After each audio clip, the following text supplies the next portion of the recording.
Bueno, buenos días. Vamos a pasar el tiempo con la palabra. Si de por ahí hay algún inconveniente con el audio, me hacen señas porque estamos improvisando algo acá con la conexión, así que cualquier cosa me avisan.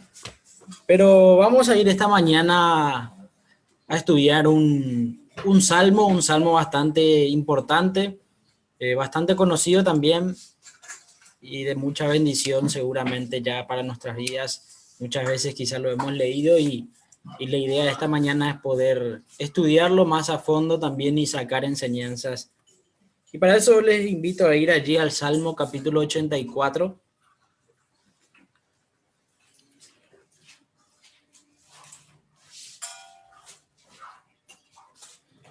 Este es un salmo, como mencionamos recién, bastante conocido, bastante repetido en las iglesias y de hecho se han escrito varias canciones del mismo. Nosotros como iglesia muchas veces hemos cantado una canción que se basa en este salmo, que es la música de Anhelo, y más allá del conocimiento que se tiene del mismo y de las veces que se lo ha recitado o cantado, es quizá hoy en día el menos practicado. Es un salmo bastante conocido, bastante escuchado, recitado, cantado, pero lastimosamente quizás es uno de los menos practicados hoy en día en las iglesias. Y vamos a hacer lectura de este pasaje, pero antes vamos a orar pidiéndole al Señor que nos guíe en este tiempo, que nos hable también a través de su palabra. Señor Dios, te damos tantas gracias de poder reunirnos, de poder, Señor, tener la reunión por este medio, y queremos pedirte, Señor, que tú nos estés hablando en esta mañana, que tu palabra pueda ser clara en nuestros corazones y tu Santo Espíritu esté obrando también, Señor. En el nombre de Jesús, amén. Bien, vemos allí el Salmo capítulo 84, versículo 1 dice: Cuán amables son tus moradas, oh Jehová de los ejércitos. Anhela mi alma y aún ardientemente desea los atrios de Jehová. Mi corazón y mi carne cantan al Dios vivo. Aún el gorrión haya casa y la golondrina nido para sí, donde ponga sus polluelos. Cerca de tus altares, oh Jehová de los ejércitos, Rey mío y Dios mío. Bienaventurados los que habitan en tu casa, perpetuamente te alabarán. Bienaventurado el hombre que tiene en ti sus fuerzas, en cuyo corazón están tus caminos. Atravesando el valle de lágrimas lo cambian en fuente. Cuando la lluvia llena los estanques, irán de poder en poder, verán a Dios en Sión. Jehová, Dios de los ejércitos, oye mi oración. Escucha, oh Dios de Jacob. Mira, oh Dios, escudo nuestro, y pon los ojos en el rostro de tu ungido. Porque mejor es un día en tus atrios que 1000 fuera de ellos. Escogería antes estar a la puerta de la casa de mi Dios que habitar en las moradas de maldad. Porque sol y escudo es Jehová Dios. Gracia y gloria dará Jehová. No quitará el bien a los que andan en integridad. Jehová de los ejércitos, dichoso el hombre que en ti confía. Y a medida que vamos leyendo este salmo, van viniendo quizás muchas canciones, muchas músicas a nuestra mente, justamente por esta particularidad que hay varios escritos, varias canciones que se han hecho en base a esta porción de la palabra. Y hay varios detalles a destacar de este salmo. La autoría del mismo corresponde a los hijos de Coré, al igual que varios otros salmos como el Salmo 42, el 44 al 49, el Salmo 85, el 84 que acabamos de leer, y también el 87 y 88.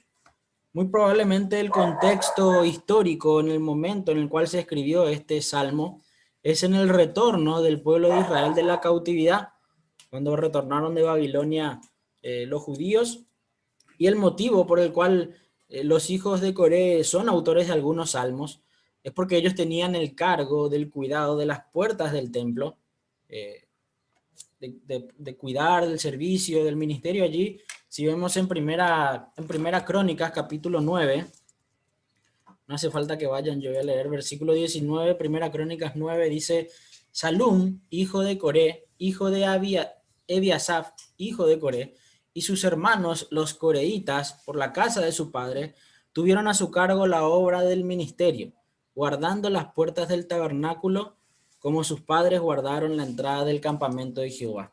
Ya desde el tiempo de Moisés, en el desierto con el tabernáculo, ellos estaban a cargo de todo el servicio en el tabernáculo, del cuidado de las puertas, y posteriormente cuando tuvieron un templo también, este cargo pasó a los hijos de Coré. Por eso es que ellos escribieron varios salmos, así como ya sus antepasados lo habían hecho en el cuidado del tabernáculo.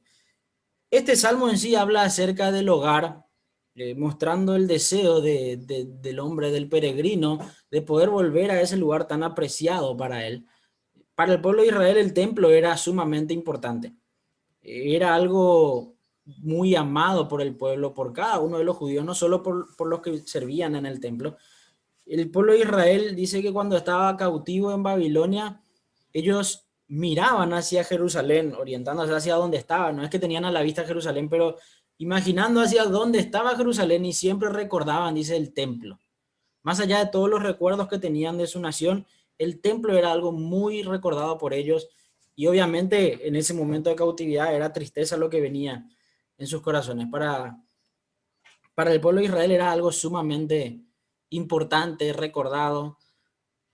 Hoy en día nosotros entendemos que nuestro cuerpo es el templo del Espíritu Santo, que no necesitamos de un templo o un tabernáculo para poder llegar a la presencia de Dios, para poder llegar en adoración, en alabanza. Tenemos un acceso directo, tenemos entrada directa a la presencia de Dios. Pero la iglesia en sí como templo sigue siendo un lugar importante para los creyentes. El templo físico sigue siendo un lugar importante para cada uno de nosotros. Es un lugar donde puede uno tener comunión con los hermanos, como así también ir a tener un tiempo de comunión con Dios, ir a alabarle, ir a adorarle. No es solamente ese lugar, no es exclusivo, también uno lo puede tener en la intimidad, lo puede tener en su hogar, lo puede tener en hogares como hoy nos estamos reuniendo, pero el templo físico, la iglesia físicamente hablando, no en personas, cumple también un rol importante para el creyente. Hoy en día nosotros tenemos la particularidad de no tener un lugar físico donde reunirnos todos juntos, bueno, una vez al mes o Dios mediante ahora cada 15 días, pero aún así los lugares, los hogares donde nos estamos congregando en grupos más pequeños, sigue cumpliendo ese rol de la comunión entre hermanos. Ese momento donde nos reunimos, compartimos, alabamos juntos, adoramos juntos, compartimos las necesidades, las bendiciones y tenemos comunión unos con otros. Y el templo sigue cumpliendo esa función en la vida del creyente. El escritor de los Hebreos, hablando de la entrada que tenemos a la presencia de Dios, exhortó a los hermanos a no dejar de congregarse. Terminando de hablar acerca de la entrada que tenemos a la presencia de Dios, él podría haber dicho, bueno, ya que el templo no es esa función ahora. No, sin embargo, él al terminar exhorta a los hermanos a no dejar de congregarse, de reunirse, de juntarse.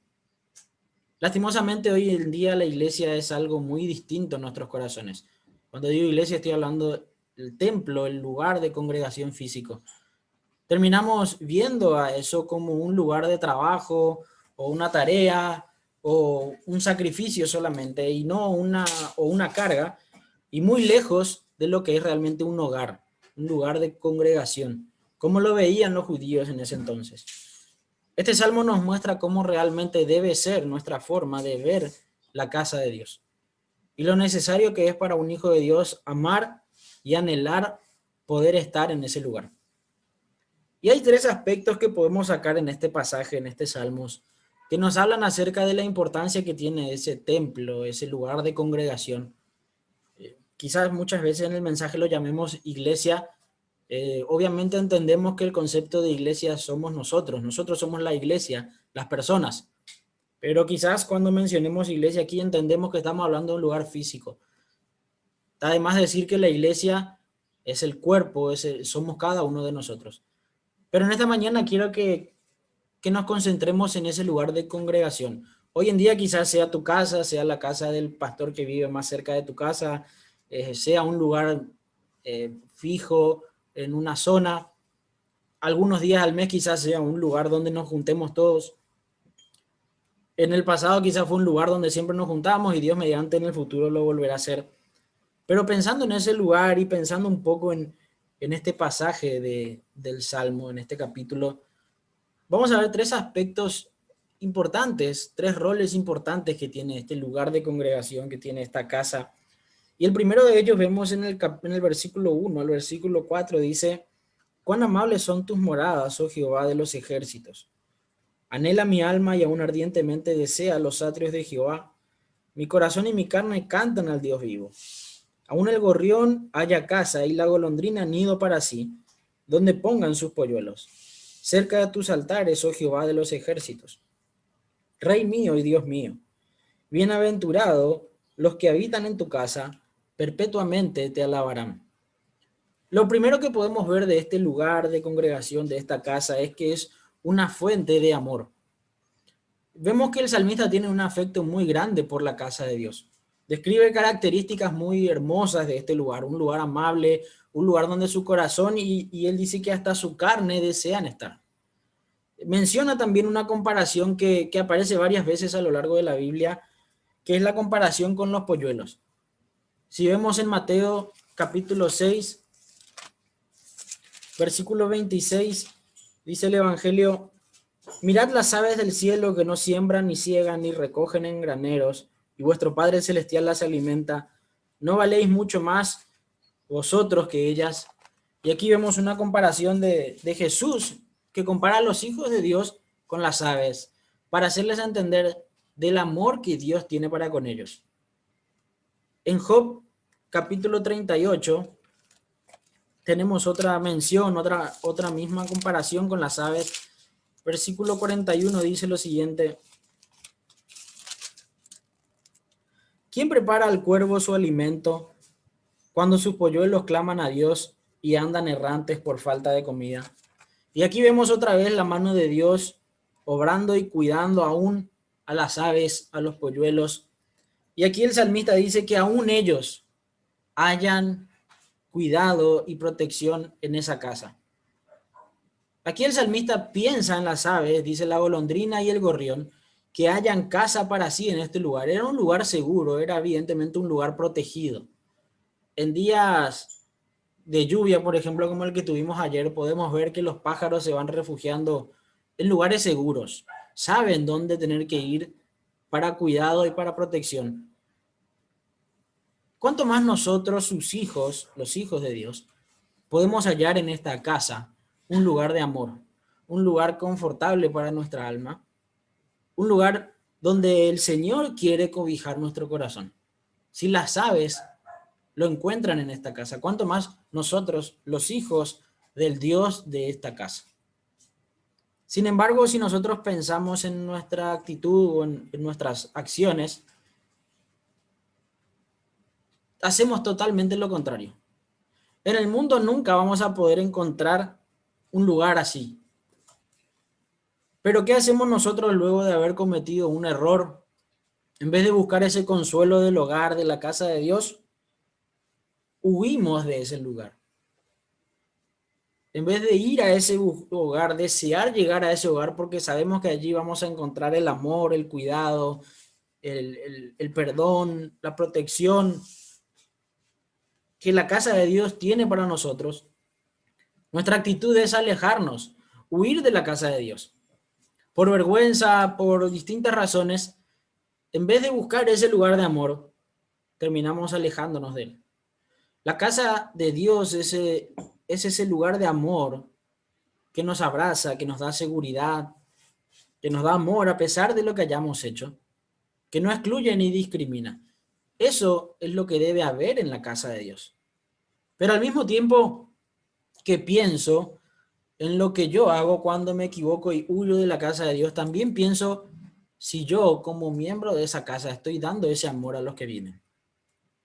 Si las personas que vienen a la casa de Dios, al templo, al lugar donde nos congregamos, encuentran eso de mi parte. Si encuentran ese amor y ese cuidado y ese afecto que aquí describe el salmista que hay en el templo. Porque muchas veces la gente con pecado se aleja de la iglesia porque no encuentra amor en la iglesia, porque no encuentra perdón, no encuentra comprensión, sino todo lo contrario. Yo no creo que un pájaro va a ir a un lugar donde sabe que no hay cuidado, no hay protección, no hay comida, no hay seguridad. Sin embargo, dice que los pájaros van a esa casa y encuentran morada, encuentran cuidado. ¿Cuánto más los hijos del dueño de la casa tenemos que encontrar ese amor dentro de ella? Si vemos en el Salmo 147,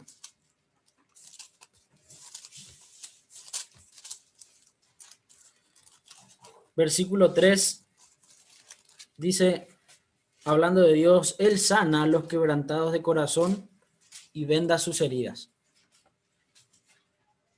Cuando creamos que nuestros errores no nos permiten entrar en esta casa, pensemos en esas aves, que sin importar nada, aún ellas pueden encontrar ese cuidado y seguridad en ese lugar, cuanto más nosotros, los hijos de Dios.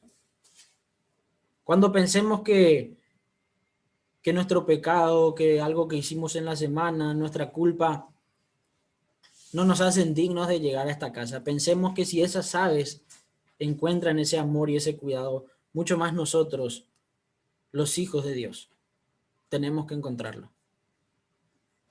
Y así también cuando llegue esa persona y nosotros lo veamos, pensemos en que nosotros debemos brindarle ese amor y ese cuidado que Él vino a buscar a esta casa.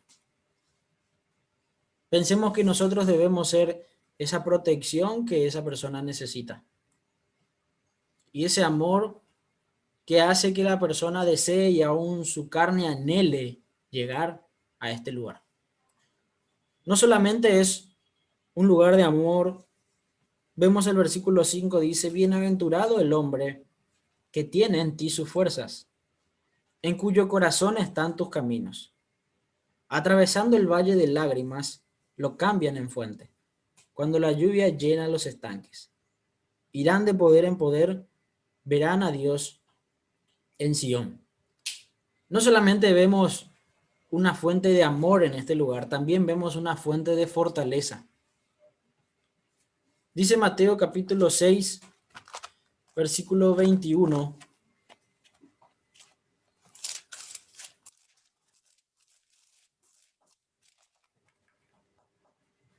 Porque donde esté vuestro tesoro, allí estará también vuestro corazón.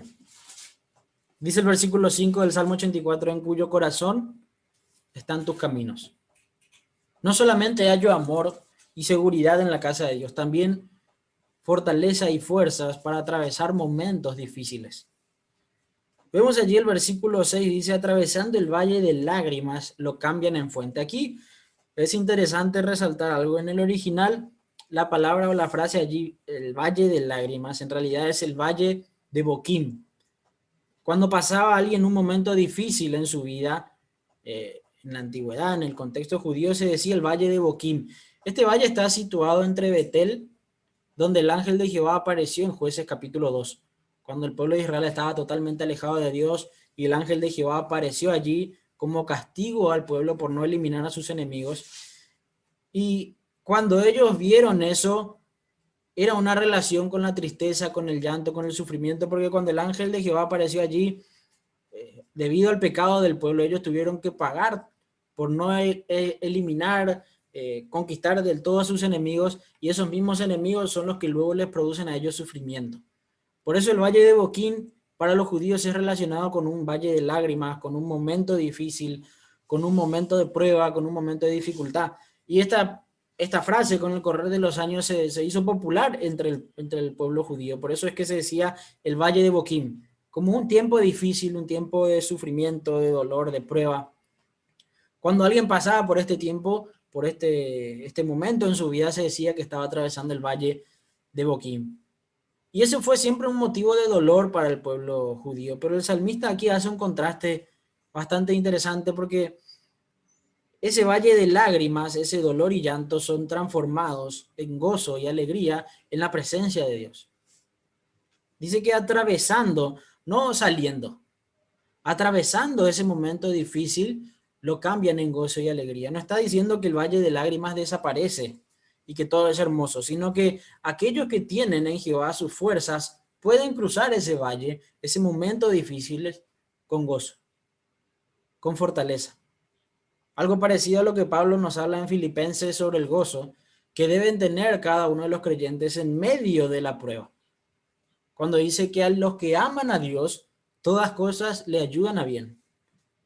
Sea una bendición o sea un momento de un valle de lágrimas.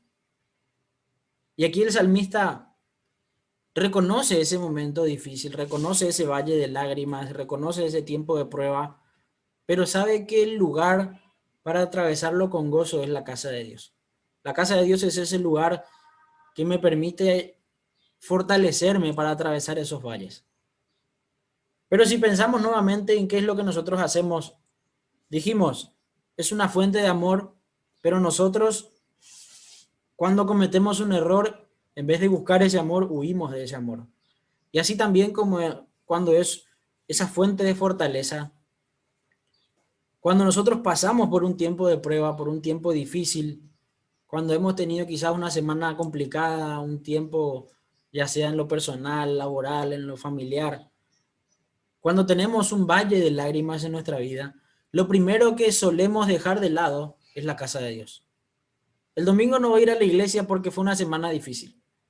Cuando tiene que ser todo lo contrario, tiene que ser ese el lugar donde yo anhelo llegar porque sé que allí hallo fortaleza para el resto del valle.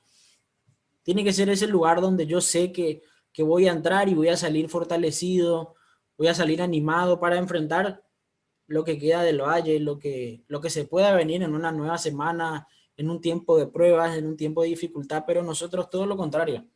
Lo primero que dejamos de lado es la casa de Dios, es la comunión con los hermanos, es el llegar, abrir nuestro corazón, pedir por nuestras necesidades, compartir con los hermanos, es reunirnos, es llegar a la casa de Dios. No solamente es una fuente de amor, no solamente es una fuente de fortaleza. Si vemos en el versículo 8 dice, Jehová, Dios de los ejércitos, oye mi oración. Escucha, oh Dios de Jacob, mira, oh Dios, escudo nuestro, y pon los ojos en el rostro de tu ungido. Porque mejor es un día en tus atrios que 1000 fuera de ellos. Escogería antes estar a la puerta de la casa de mi Dios que habitar en las moradas de maldad. Porque sol y escudo es Jehová. Gracia y gloria dará Jehová. No quitará el bien a los que andan en integridad. Jehová de los ejércitos, dichoso el hombre que en ti confía. Esta casa, este lugar de congregación, de reunión, es una fuente de amor. Es el lugar seguro, es el lugar que uno debe llegar y encontrar ese amor de Dios. Es un lugar de fortaleza, es el lugar donde debo ir en esos momentos de pruebas, en esos valles de lágrimas y encontrar ese ánimo y esa fortaleza para enfrentar, para atravesar esos momentos. Y así también es una fuente de restauración.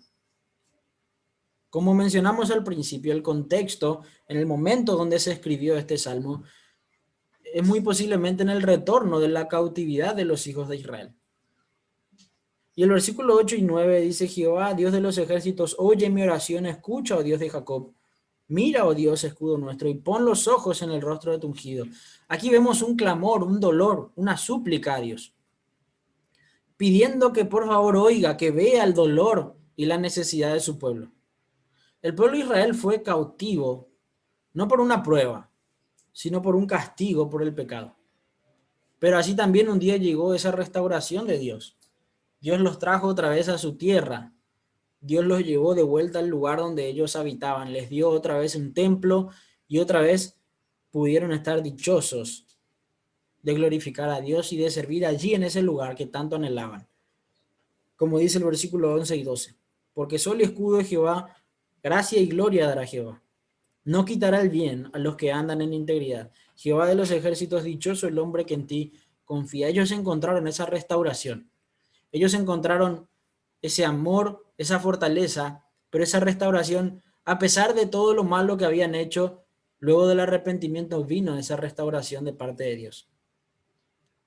Pero si vemos el versículo 10 muestra un contraste grande de lo que el pueblo sufría en la cautividad. Por eso preferían un solo día a la puerta de la casa de Dios que 1000, o sea, en el tiempo de cautividad, fuera de ella. Si había algo que el pueblo de Israel extrañó mientras estuvo en Babilonia cautivo, fue el templo. Si había algo que el pueblo de Israel anhelaba volver a verse, no era su casa, no eran sus patios ni sus murallas, era su templo. Era ese lugar donde el pueblo se reunía para glorificar, para alabar, para traer sus sacrificios y para tener comunión entre ellos. Muchas veces leemos esta frase que dice el versículo 10, estar a las puertas de la casa de mi Dios. Y pensamos que lo que quiere decir es que prefiere por lo menos una pequeña porción, o sea, un día, aunque sea estar un día en las puertas, que puede ser lo más pequeño que puedo pedir de la casa de Dios, que estar lejos de la iglesia o del templo 1000 días, 1000 años fuera de él. Pero acá lo que hay es un cuadro grande de restauración. ¿Por qué? En Números capítulo 16 nos relata de la rebelión de Coré. No sé si recuerdan lo que pasó cuando estaban en el desierto. Coré, un hombre que tenía el oficio en el tabernáculo, junto con toda su familia y los demás levitas, y el oficio de ellos era estar a las puertas del tabernáculo, sirviendo, preparando. Todas las mañanas tenían que preparar el tabernáculo para los servicios, para las ofrendas, los instrumentos que usaban los sacerdotes, para los sacrificios. Pero un día este hombre Coré se rebeló contra Moisés, y esto hizo que Dios abra la tierra y trague a todo un pueblo entero. Por la rebelión que tuvieron contra el hombre, contra el líder puesto por Dios. Obviamente esto fue algo que por siempre los hijos de Coré iban a llevar consigo, la culpa de lo que había pasado en ese momento en el desierto. Y cómo mucha gente murió por causa del pecado de este hombre, por causa de cómo este hombre sembró esa rebeldía en el corazón de ellos. Sin embargo, luego vemos en Primera Crónicas, capítulo 9, cuando ellos vuelven de la cautividad de Babilonia, y entre ellos, como leímos en el versículo 19, vemos a los hijos de Coré que volvieron a su oficio de cuidar las puertas. Aquello que más amaban, que quizás un día por el pecado perdieron ese privilegio, que miraban lejos de su tierra, esa tierra que tanto amaban y esa tarea que tanto les deseaban hacer en la casa de Dios. Pero un día Dios los restauró. Todo ese error del pasado, ese pecado que cometieron como pueblo, quedó atrás y volvieron a la casa de Dios, al templo, a servir como ellos anhelaban. Es por eso que cuando dicen, prefiero estar un día a las puertas de la casa de Dios, no significa que por lo menos llegar hasta la puerta, no. Lo que significa es una restauración completa, es que volvieron a hacer su trabajo, su servicio por completo allí en el templo. Más allá de todo el pasado y el pecado que podían cargar como pueblo y todo lo que pudo haber sido como consecuencia de mucha gente que murió por este pecado, ellos fueron restaurados y volvieron a ese oficio que tanto amaban, que tanto anhelaban. Y así también nosotros en la casa de Dios podemos hallar ese amor, podemos hallar esa fortaleza, pero podemos hallar también esa restauración. Quizás muchos de nosotros hemos sido heridos, lastimados por el pecado. Más allá de nuestro pecado pasado que le costó a Cristo la cruz y el pecado en general, muchas veces también como hijos de Dios hemos cometido errores que nos dejan heridas, marcas y que pueden traer dolor también por el resto de nuestra vida. Los hijos de Coré podían tener una mochila muy pesada por el resto de su vida, pero ellos encontraron esa restauración en la casa de Dios. Encontraron esa restauración no a llegar, a servir, a involucrarse, a ser parte de ese trabajo tan anhelado que tenían en el templo. La pregunta es, ¿qué es para mí hoy la casa de Dios? ¿Cómo veo yo a esa casa de Dios?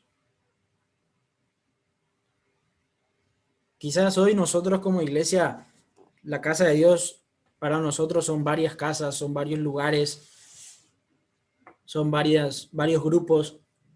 Pero ¿qué es eso para nosotros? ¿Cómo vemos eso? No, prefiero conectarme desde casa, es mucho más fácil.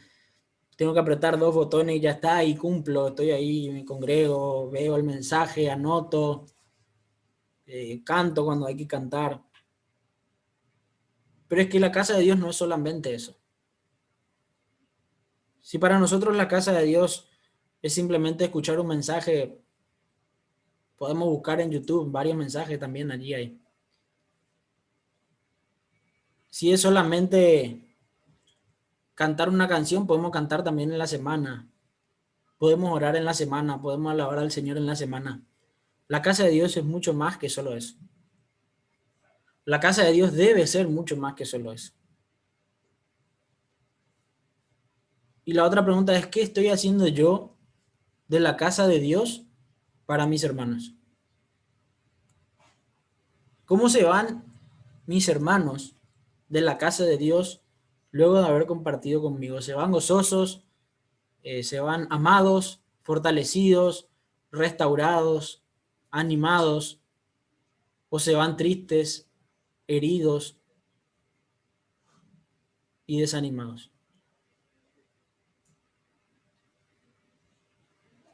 Muchas veces cometemos el error de querer mantener limpia la casa y tratar a la gente como la basura de la casa. Cuando la Biblia nos manda a amar, a fortalecer y a restaurar a aquellos que llegan a esta casa de Dios. Pero eso no es solo tarea de uno o dos dentro de la casa, eso es tarea de la casa completa. Todos nosotros debemos amar, todos nosotros debemos animar y restaurar a todos aquellos que lleguen a esta casa. Porque yo no sé si mañana voy a ser yo el que necesite ese amor, esa restauración, esa fortaleza. Y que podamos buscarlo en la casa de Dios.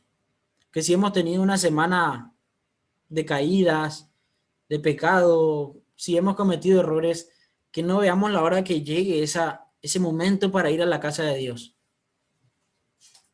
Porque sabemos que allí vamos a encontrar ese amor, porque sabemos que allí vamos a encontrar ese alivio, ese perdón, ese abrazo. Que si hemos tenido un valle o estamos atravesando un valle de lágrimas, que no veamos a la iglesia como otra carga más encima de todas las pruebas que tengo, sino que sea ese lugar donde sé que voy a llegar y voy a salir fortalecido, animado, para atravesar ese valle de lágrimas. No va a desaparecer ese valle de lágrimas cuando salga de la casa, pero yo voy a salir gozoso. Y voy a cambiar esas tristezas y esas lágrimas en gozo y alegría. Y que si mi vida sigue teniendo esas marcas, esas cargas del pecado, del pasado, que sea en esa casa de Dios donde yo encuentre la restauración que necesito. Que vaya a esa casa de Dios sabiendo que allí voy a encontrar esa restauración.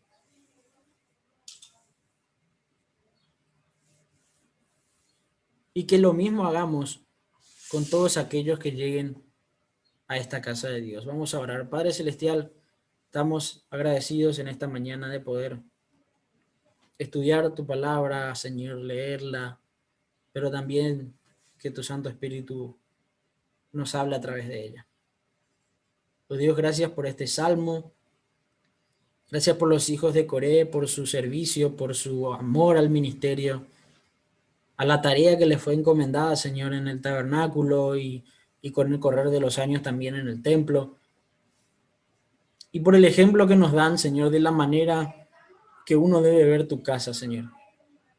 Hoy, hoy tenemos el privilegio de llegar a tu presencia donde sea que estemos.